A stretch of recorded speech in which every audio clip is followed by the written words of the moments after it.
Hi guys, good morning. Ngayon, maaga po kami nagising. Dito na kami dumiretso dahil nga po gustong-gustong gumala ng aking mahal na baby.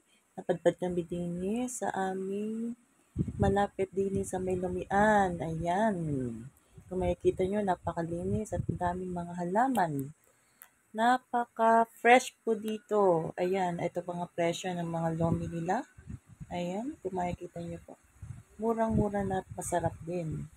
Eto, after namin kumain, nandito na kami, pupunta kami ng ilog. Pindaradala na nga po siyang Dahan, tabo. Ayan, at maliligo daw po siya.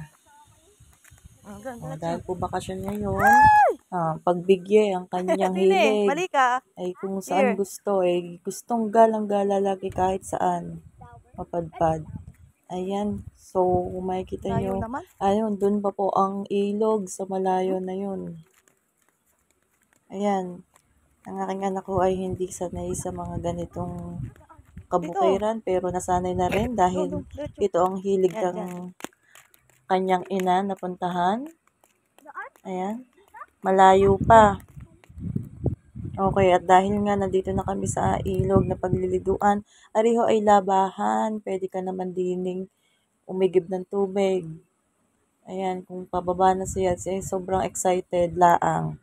Ay hindi pa nakakababa, ay nakahubad na. Ay, may kinahulog-hulog diyan.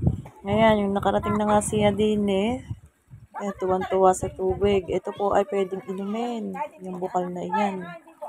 Kung gusto nyo din maglaba, ay pwede. Kung gusto nyo mag-igib, ay pwede rin. Ayan, kung grabe ang kanyang paglalangoy. Digat siya itang pisaw. Sobrang lamig ho din ng tubig. Ayan, sa sobrang sayo naman.